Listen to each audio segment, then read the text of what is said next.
I never thought I'd meet my father. He disappeared when I was 2 years old, leaving my mom to raise me on her own. She never talked about him much, just referred to him as a mistake I won't repeat. I grew up angry at the man I didn't know, angry that he'd left us, angry that he never tried to come back. Fast forward 30 years. I'm married to my wife, Jessica, who I thought was the love of my life. We'd been together for 7 years, married for 5. She was ambitious, witty, and always had this magnetic energy that made people gravitate toward her. I loved her. At least I thought I did. Things were good, or so I believed. We didn't have kids yet, but we'd been talking about it. Planning even. Looking back, those plans seem ridiculous now. It all started when Jessica told me she'd met a new friend. "There's this guy at the cafe where I work sometimes," she said casually one evening. "We've had a few great conversations. He's older, but he's got so much wisdom. You should meet him." I wasn't thrilled about the idea of her hanging out with some older guy, but I trusted Jessica. I had no reason not to. "Oh yeah?" I said, raising an eyebrow. "What's his name?" "Steve," she said, smiling. "He's really interesting." I didn't think much of it at the time. People made friends, right? It didn't seem like a big deal. Over the next few weeks, Jessica started mentioning Steve more often. "Steve says this," or "Steve has a great perspective on that." I even met him once, briefly. I'd swung by the cafe to surprise Jessica with lunch, and she introduced me to a man sitting at her table. "Jake, this is Steve," she said, gesturing to him. He was tall, with graying hair and piercing eyes that felt oddly familiar. He shook my hand firmly, his smile wide but a little too polished. Something about him rubbed me the wrong way, but I couldn't put my finger on it. "Nice to meet you, Jake," he said warmly. "Jessica's told me a lot about you." "Likewise," I replied, trying to keep my tone neutral. That night I brought it up. "So, Steve," I said casually as we ate dinner, "how'd you two become such good friends?" Jessica shrugged, not looking up from her plate. "He's just easy to talk to. He's been through a lot, and I think he gets me in a way most people don't." The comment stung more than I expected. "And I don't?" I asked, half joking but not really. "Oh, come on, Jake," she said with a laugh. "You know what I mean." I didn't push it. I didn't want to seem insecure. But something about Steve didn't sit right with me. The turning point came when I accidentally saw her phone. I wasn't snooping, she'd left it on the kitchen counter, and a message popped up as I walked by. It was from Steve. "Can't stop thinking about last night. You looked incredible." My stomach dropped. I picked up the phone, scrolling through the thread. The messages were explicit. Detailed.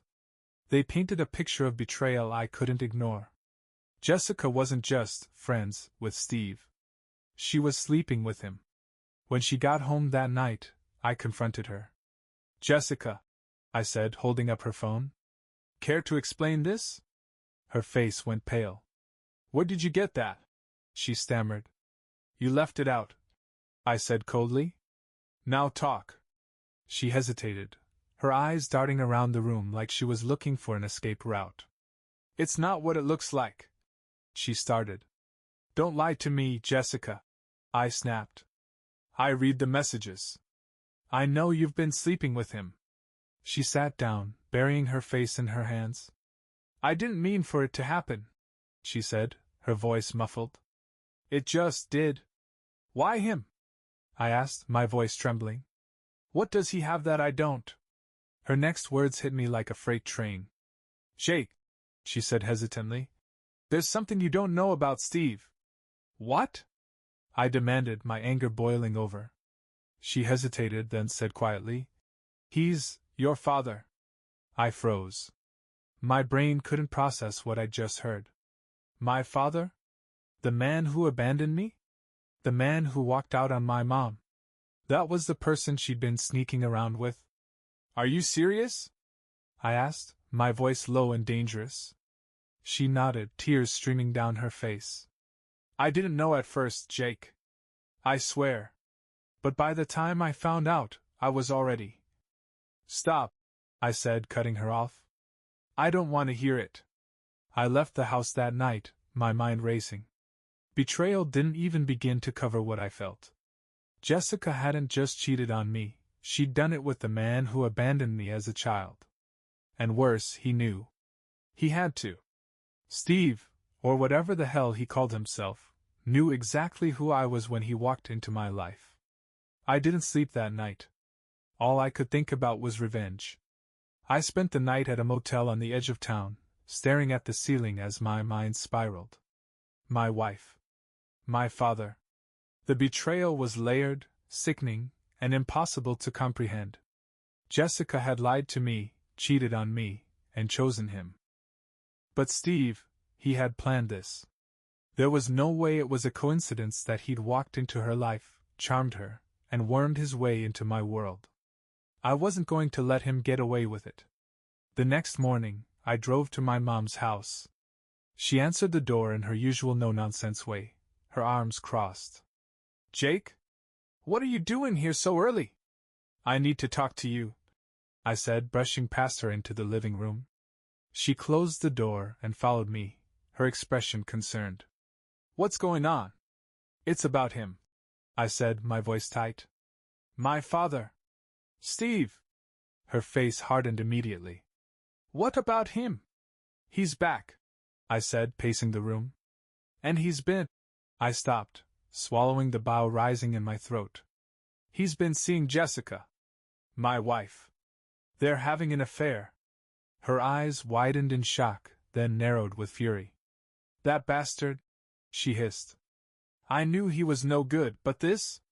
This is beyond anything I could have imagined. What do you know about him? I asked. Why did he leave? Where has he been all these years? She hesitated, then sighed. He was always selfish, Jake. He left because he wanted freedom, no responsibilities, no family. I haven't heard from him in decades. I didn't even know he was still in town. Well, he is, I said bitterly. And he's ruined everything. When I got back to the house that evening, Jessica was sitting on the couch, her face red and puffy from crying. Jake, please, she said as I walked in. Can we talk? Talk? I repeated, laughing bitterly. Sure, let's talk. Let's talk about how you cheated on me with the man who abandoned me as a kid. Let's talk about how you destroyed our marriage. She flinched, but I didn't stop. Do you have any idea what you've done, Jessica? Any idea how sick this is? I made a mistake, she said, her voice trembling.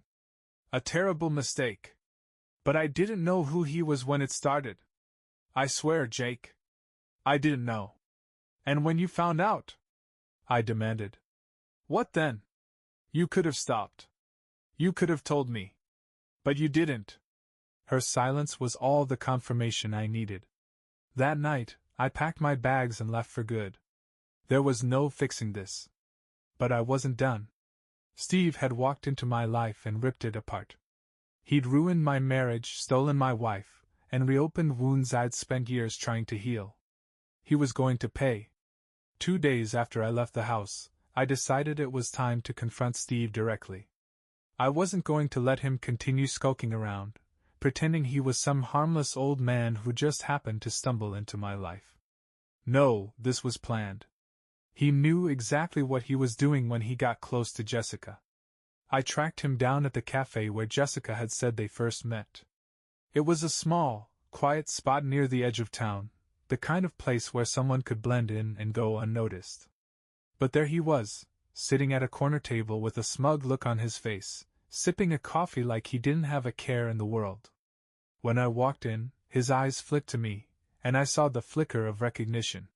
He smiled, that same fake, polished grin I remembered from the first time we'd met. Jake, he said, leaning back in his chair.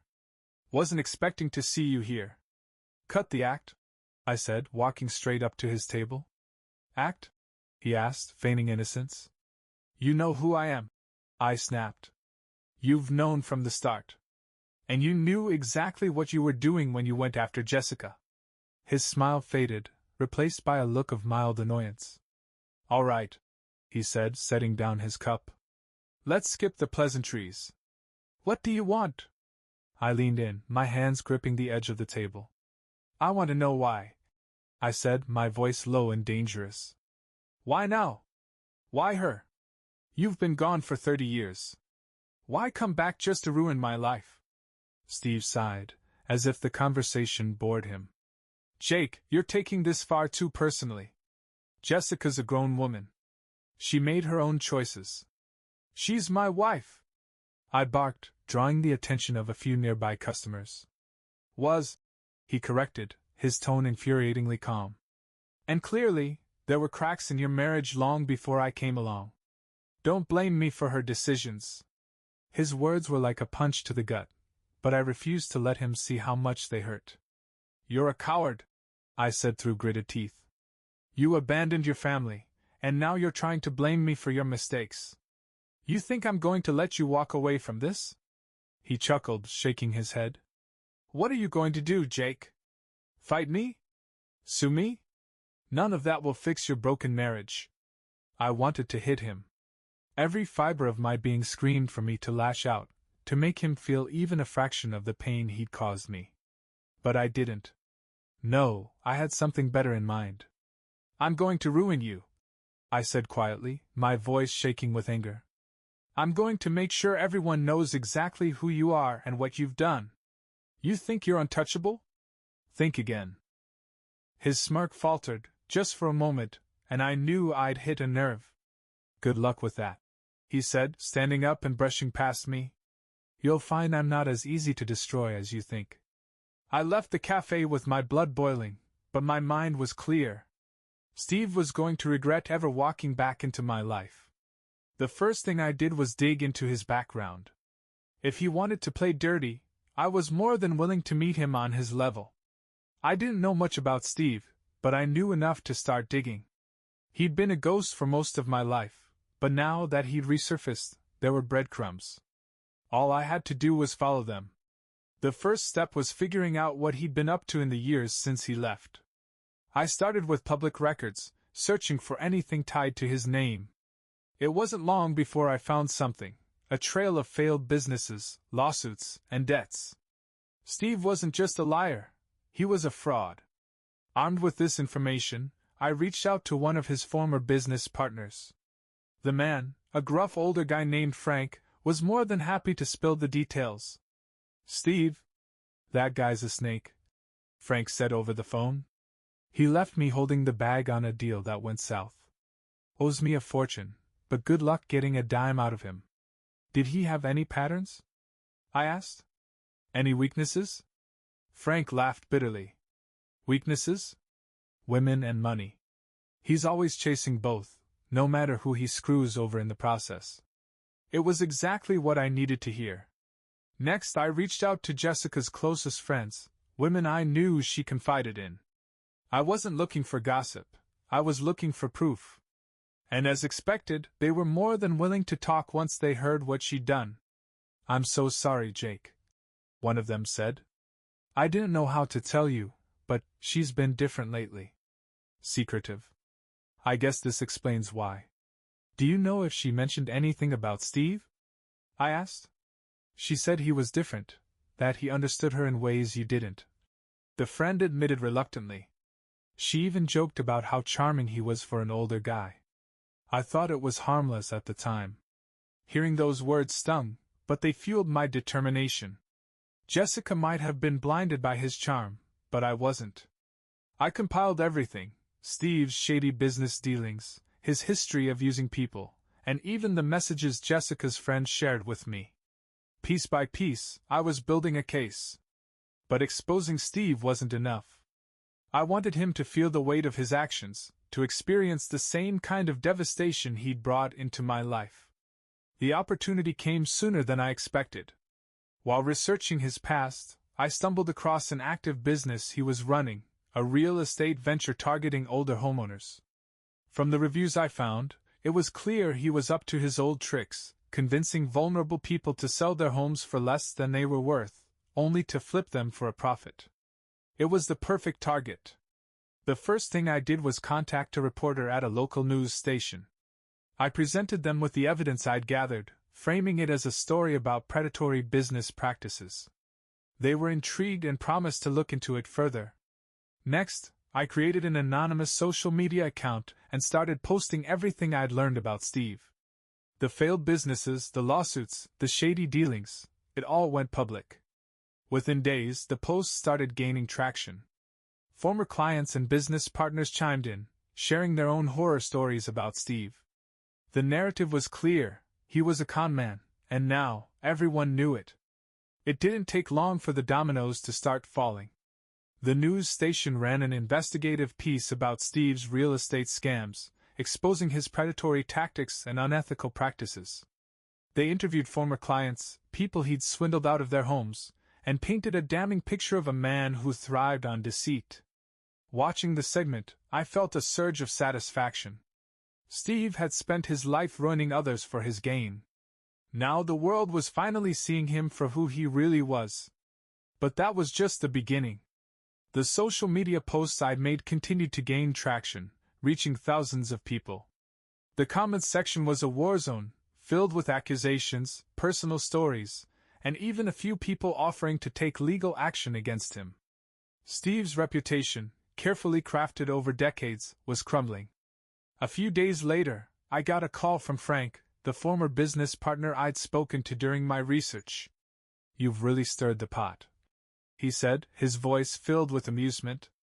"I heard from 3 different people today asking about Steve's old scams. Looks like your plan's working." "That's the idea," I replied.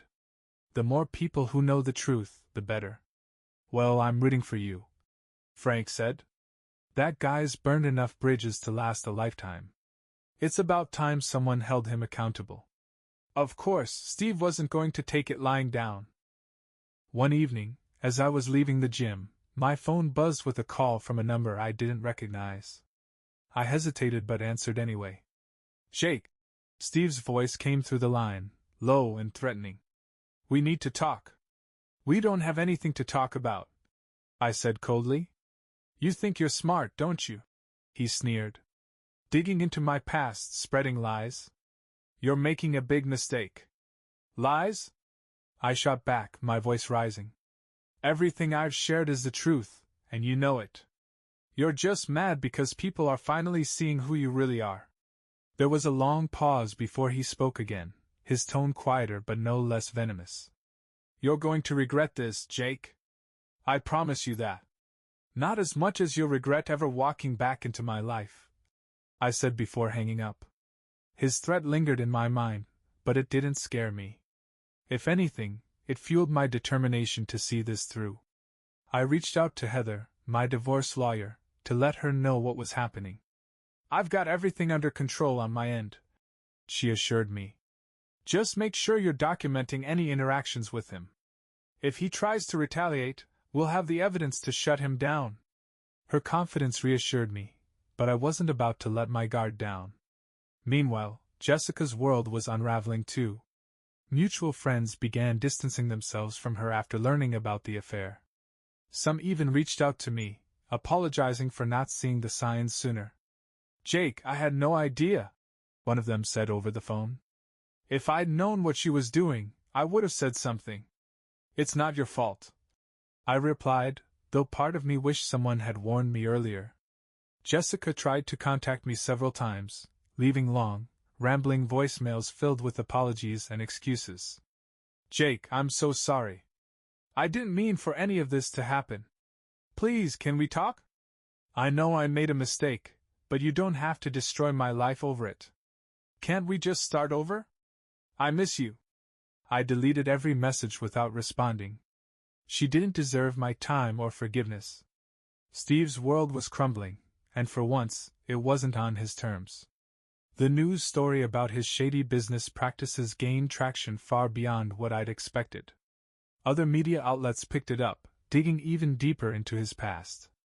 His name became synonymous with fraud and exploitation, and his once pristine reputation was shattered. I heard through the grapevine that clients were pulling out of deals with his real estate business. Lawsuits were piling up, and even his closest associates were distancing themselves. I couldn't help but feel a sense of poetic justice. One day, I got a message from Frank, Steve's former business partner. "Have you seen the latest?" It read, followed by a link to an article. The headline read, "Disgraced real estate mogul under investigation for fraud." I clicked on the article, my heart racing. The piece detailed how authorities were looking into Steve's business practices after several clients filed formal complaints. There was even mention of a potential criminal case if the evidence held up. I leaned back in my chair, letting out a breath I hadn't realized I was holding. This was it, the beginning of the end for him. Steve wasn't one to go down quietly, though. A week later, I got another call from an unknown number. Against my better judgment, I answered. "Jake," Steve growled, his voice filled with anger. "You think you've won, don't you?" I didn't bother hiding my satisfaction. "I'm not interested in winning, Steve. I'm interested in you finally facing the consequences of your actions." "You think this is over?" he spat. "You have no idea what you're messing with." "Neither did you," I shot back. "But now you do." He let out a bitter laugh. "You're just like your mother. Always playing the victim, never taking responsibility." That hit a nerve, but I refused to give him the satisfaction of reacting. "Goodbye, Steve," I said, hanging up. Jessica, on the other hand, wasn't doing much better. After I ignored her messages, she started showing up at places she knew I frequented: cafes, the gym, even outside the hotel where I was staying. "Jake, please," she begged one afternoon, standing by my car. "Can't we just talk? I need to explain." "There's nothing to explain," I said coldly, unlocking the door. She stepped in front of me, tears streaming down her face. "I made a mistake, okay? A terrible mistake. But I love you, Jake. Doesn't that mean anything?" I stared at her, my anger bubbling just beneath the surface. "If you loved me, you wouldn't have slept with my father. Get out of my way." Her face crumpled, but I didn't wait for her response. I got in the car and drove off, leaving her standing there. That evening, I called Heather to update her on everything. "She's getting desperate," I said. "And Steve's getting angry." "That's a good sign," Heather replied. "It means the pressure is working." "Just stay focused, Jake. You're almost through this." Her words gave me the strength I needed to keep going. A few days later, I got an email from the news station that had run the original piece on Steve. "Jake, we're working on a follow-up story and would love to include a quote from you. Let us know if you're interested." I thought about it for a moment before replying. I wasn't just interested, I was ready to go on the record. When the news station reached out for my input, I knew this was my chance to confront Steve in a way he couldn't ignore. I met with one of their investigative reporters at a quiet coffee shop downtown. She was sharp and straightforward, her notepad already filled with questions. "So, Jake," she began, "you've been instrumental in uncovering Steve's fraudulent activities. What motivated you to come forward?" I hesitated, weighing my words. Part of me didn't want to air my personal grievances, but another part wanted the world to know the full truth. "Steve isn't just a con man," I said finally.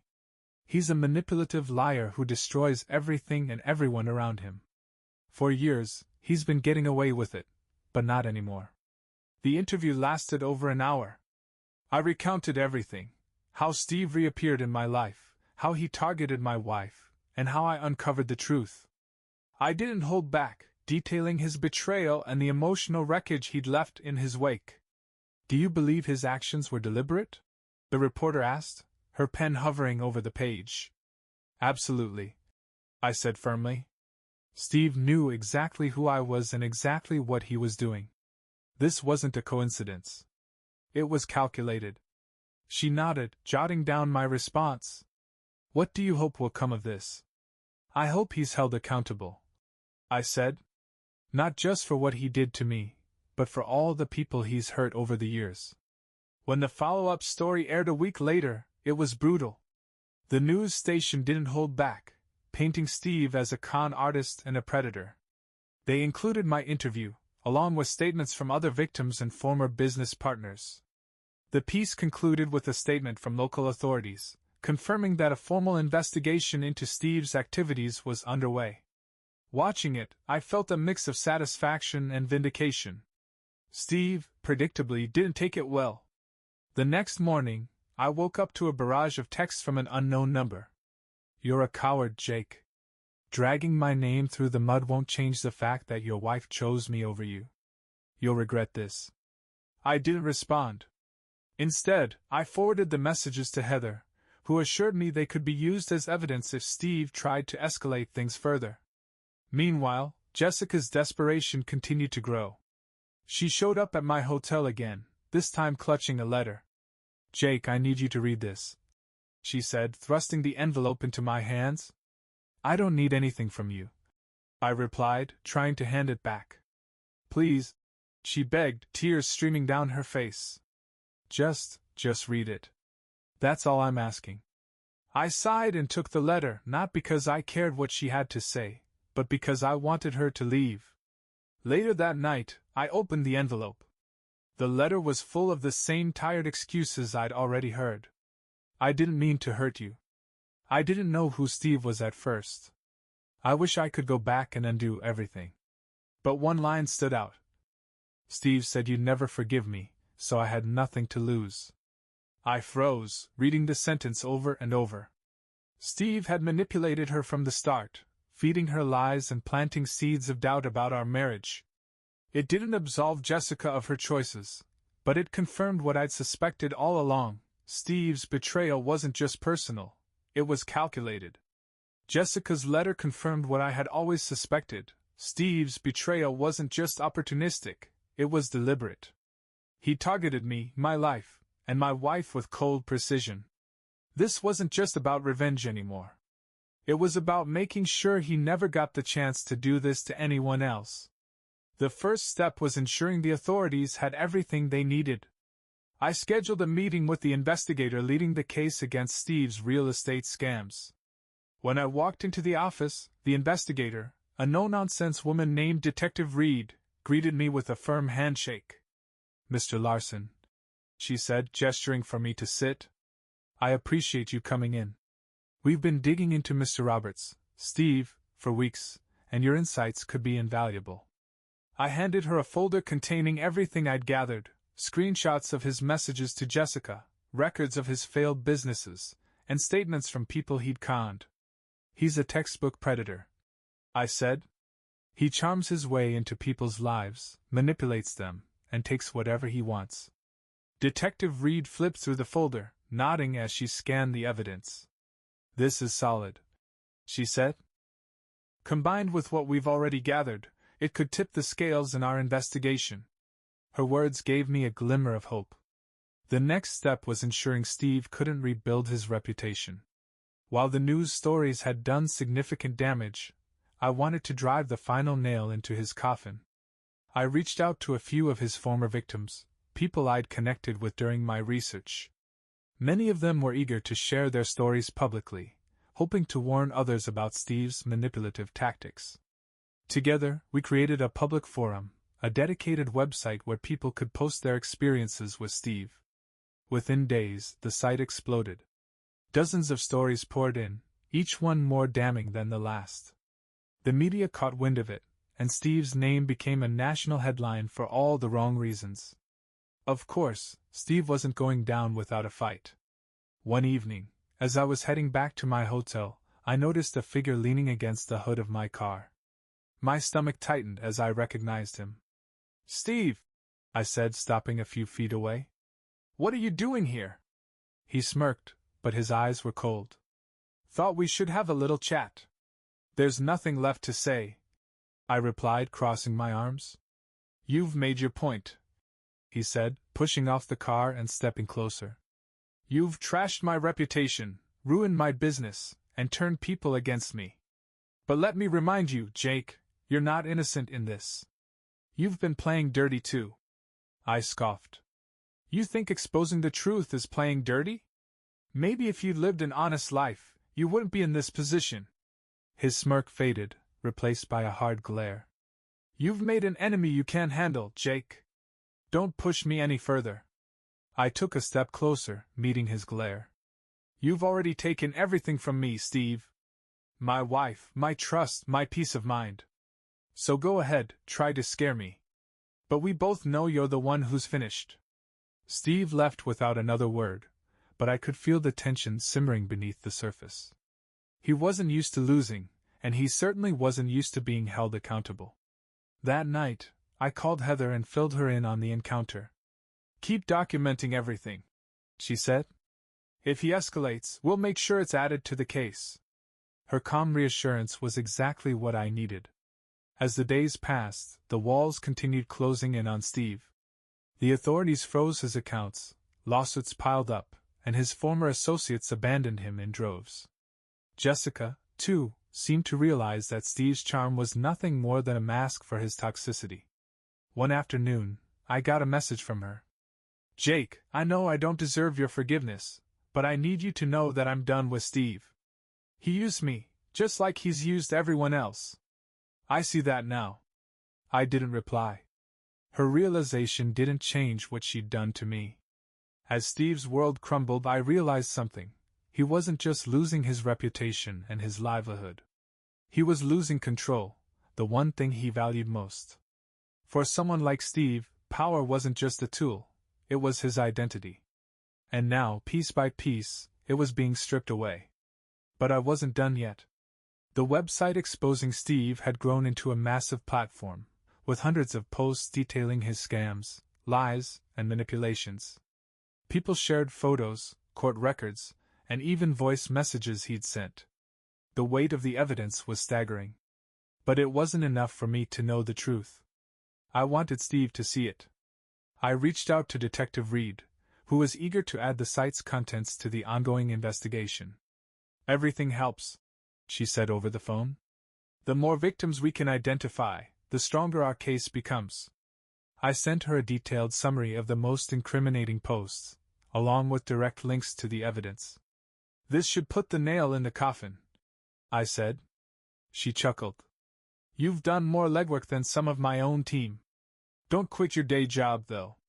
Her comment made me laugh, a rare sound these days. With the investigation gaining momentum, I decided to turn my focus back to Jessica. I hadn't seen her since she'd sent that message about leaving Steve, but I knew she wasn't going to disappear quietly. Sure enough, she showed up at my hotel one evening, looking disheveled and exhausted. Jake, she said, her voice cracking. Can we talk? I stepped aside, letting her in. What do you want, Jessica? I asked, my tone flat. She hesitated, her eyes darting around the room. I don't know how to fix this, she admitted. I don't even know if it's possible. But I need you to know I'm sorry. Sorry for what? I asked. For cheating? For lying? Or for realizing Steve isn't the man you thought he was? All of it, she said quietly. I was stupid, Jake.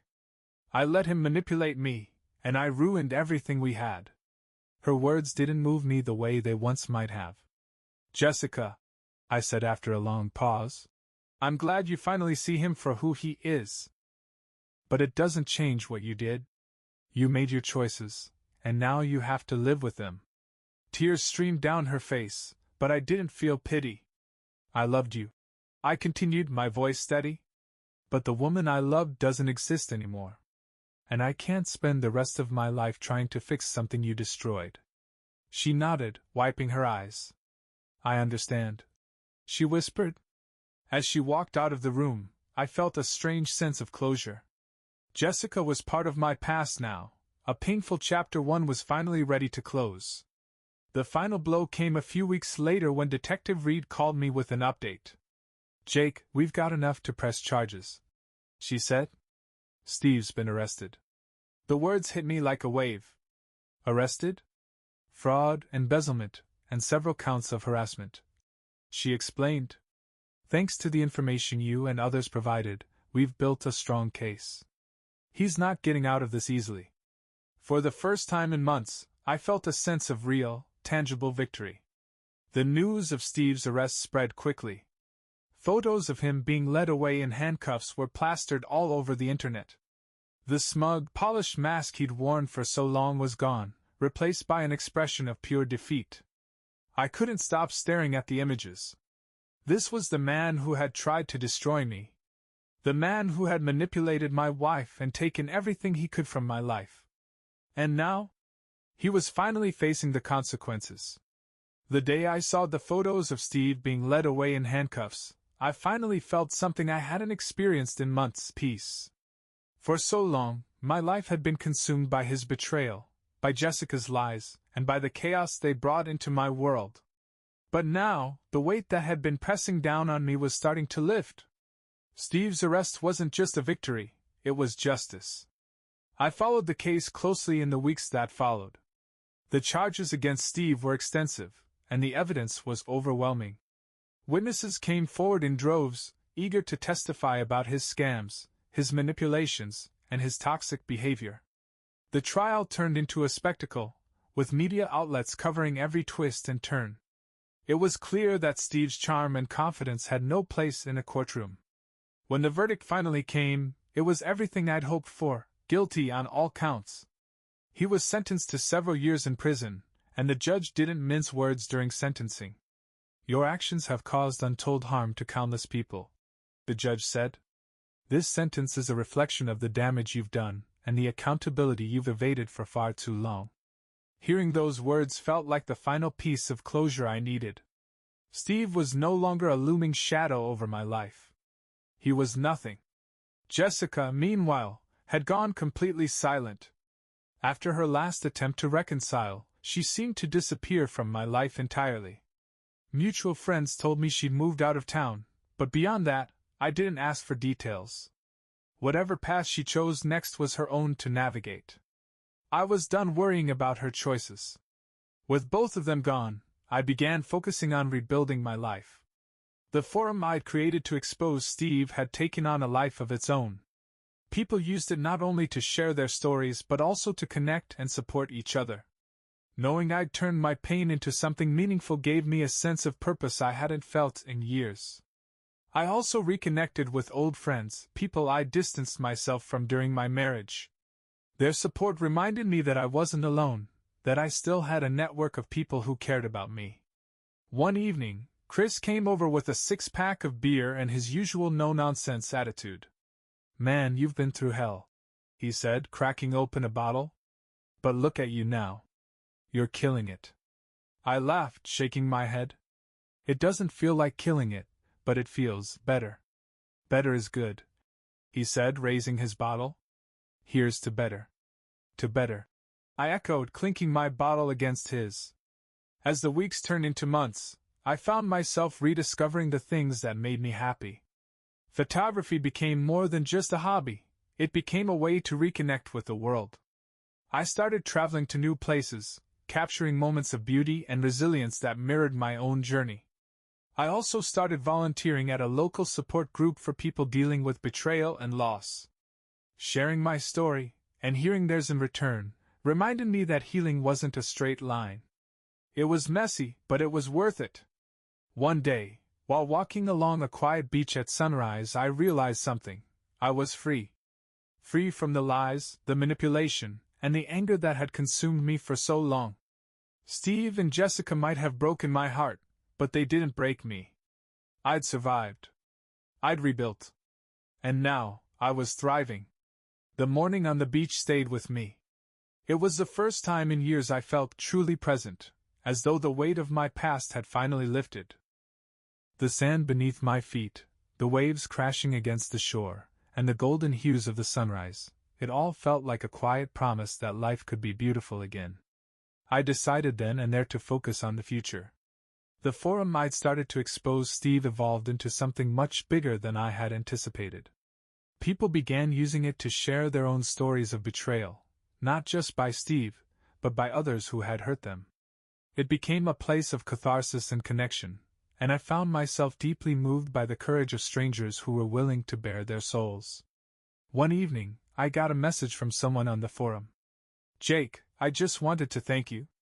Your story gave me the strength to confront someone who's been taking advantage of me for years. You've made a difference in more ways than you know." Reading those words brought tears to my eyes. The pain I'd endured hadn't been for nothing. By sharing my experience, I'd helped others find their own paths to healing. Chris, ever the realist, made sure I didn't get too lost in my own head. "You know what you need," he said one afternoon as we grabbed coffee. "What's that?" I asked. "A fresh start. Like a big one. Take a trip. Move somewhere new. Hell, maybe even start dating again." I laughed. "One step at a time, Chris." "Hey, I'm just saying," he said, grinning. "You're not the same guy you were a year ago. Don't let your past hold you back." His words stuck with me. Over the next few weeks, I started making plans for what my fresh start could look like. I decided to sell the house I'd shared with Jessica. It was a painful decision, but I knew I couldn't move forward while clinging to the remnants of my old life. The house had been a symbol of a future we'd never have, and it was time to let it go. I also began taking on more ambitious photography projects. A travel magazine reached out to me after seeing some of my work online, offering me the chance to shoot a feature spread. The idea of leaving town, even temporarily, felt like exactly what I needed. Before I left, I returned to the beach where I'd first felt the spark of hope. I stood at the edge of the water, letting the waves lap at my feet, and thought about everything that had led me to this moment.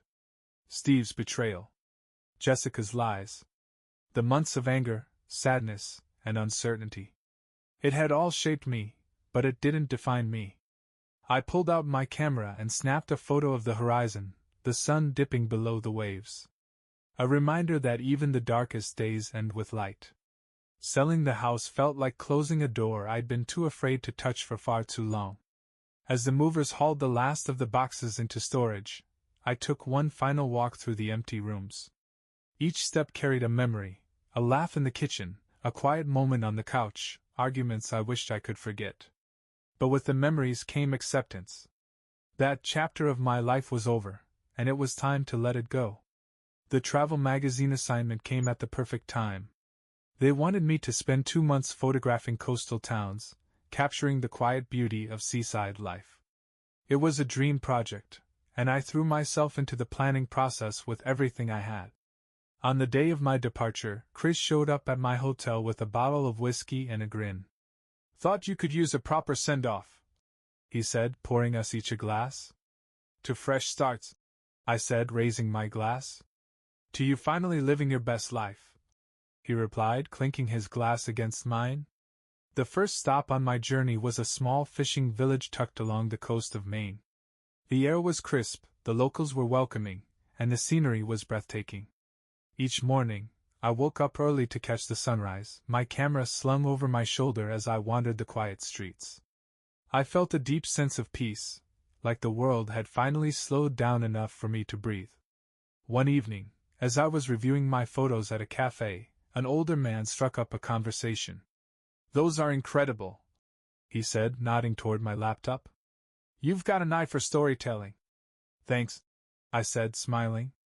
"It's been a long road to get here." "Isn't it always?" he replied with a chuckle. "The best stories are the ones that come from struggle." His words stuck with me long after he'd left. As the weeks passed, I began to notice how much lighter I felt.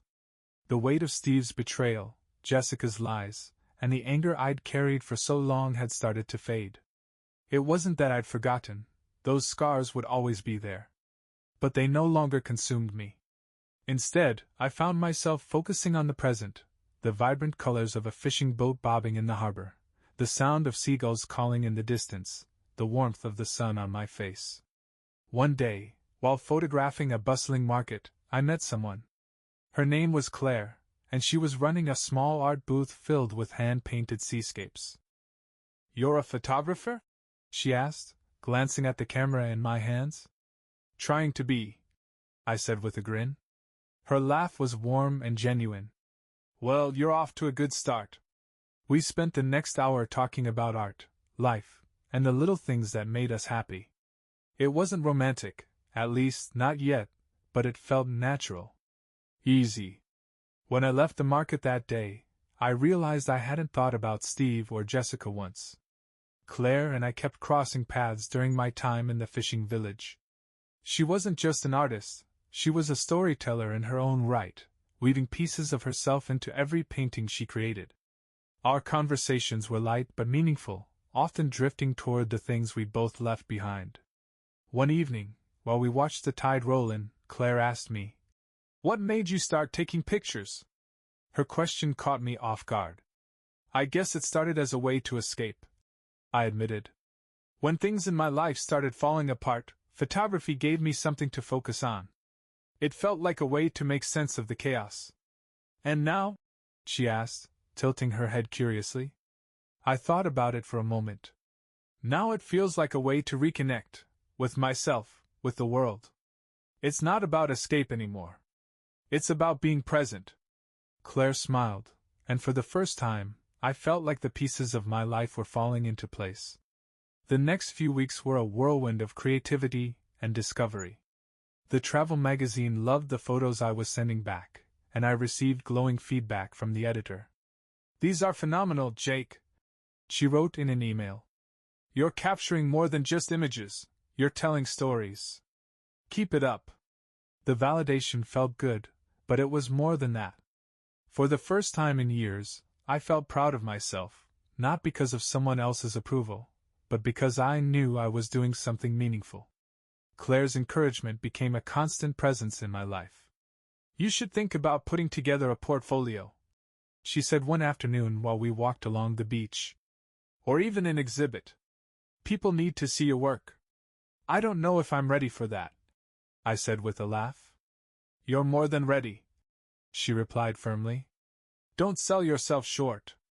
Her belief in me was infectious, and I found myself considering possibilities I'd never dared to dream about before.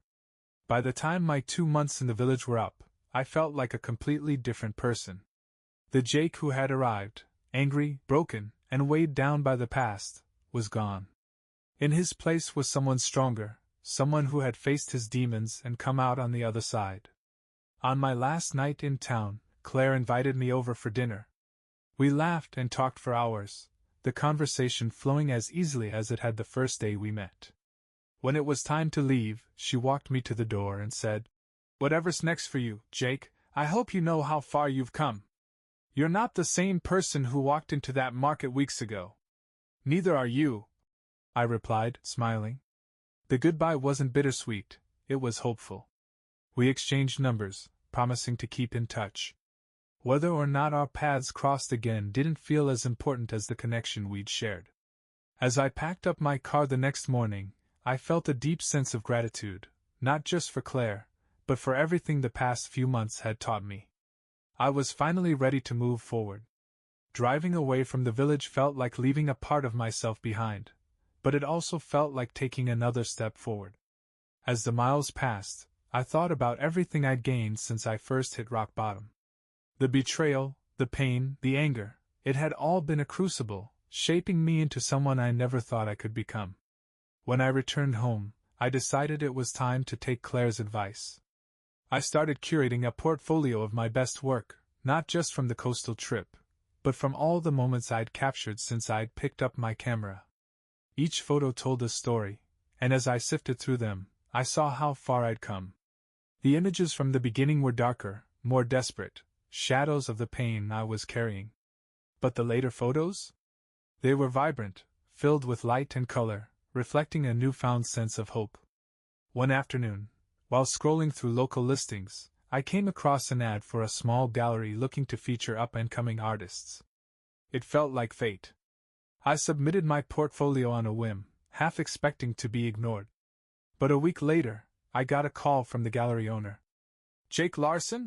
she said, her voice warm and excited. "I've been going through your portfolio, and I have to say, your work is incredible. We'd love to feature you in our upcoming exhibit." For a moment, I couldn't speak. "Are you serious?" I finally managed. "Very serious," she replied. "Your photos have a raw honesty that's hard to find. People will connect with them, I'm sure of it." The exhibit was scheduled for 2 months later, giving me just enough time to prepare. In the meantime, I started reconnecting with people I'd drifted away from during my marriage. Old friends, coworkers, even family members. I reached out, rebuilding relationships that had been neglected for too long. The responses were overwhelmingly positive. "It's good to have you back, Jake," one friend said over coffee. "I don't know where you've been, but I'm glad you're here now." Their support reminded me that I wasn't alone, and that I never had been. The night of the gallery opening was surreal. Walking into the space, seeing my photos displayed on the walls, surrounded by people who were genuinely interested in my work, it was a moment I never thought I'd experience. Chris showed up, of course, with his usual big grin. "Look at you," he said, clapping me on the back. "Mr. Artist. I'm proud of you, man." "Thanks, Chris," I said, smiling. "You deserve this," he added. "Every bit of it." Toward the end of the night, as the crowd began to thin, I stepped outside to get some air. The city lights twinkled in the distance, and for the first time in a long time, I felt completely at peace. This was my life now, a life I'd built from the ashes of everything Steve and Jessica had tried to destroy. The night of the gallery opening stayed with me long after the final guest had left, and the lights were dimmed. As I stood in the quiet room, surrounded by my photographs, I felt a deep sense of accomplishment. This was more than an exhibit. It was a reflection of everything I'd survived. Every shot on those walls told a piece of my story, the pain, the healing, and the rebirth. For the first time in years, I felt like I truly knew who I was. The weeks that followed were a whirlwind of opportunities. The gallery exhibit opened doors I hadn't even considered. A local art magazine reached out for an interview, and several small businesses in the area approached me about collaborations. My photography, once just an escape, had become my livelihood. But it wasn't just about the work. It was about the people I was meeting, the connections I was building. One evening, as I walked along the city streets, I found myself reflecting on everything that had brought me here. Steve, Jessica. Their betrayals had broken me, yes. But they had also pushed me to rebuild in ways I never would have imagined. If Steve hadn't walked back into my life, I might still be stuck in a toxic marriage, clinging to a false sense of stability. If Jessica hadn't betrayed me, I might never have found the strength to pursue my passions. It didn't mean I forgave them. It didn't mean I excused what they'd done. But I no longer carried the anger, the bitterness, the weight of their actions. I had let it go. As I continued walking, my phone buzzed with a message. It was from Claire. "How's life back in the city?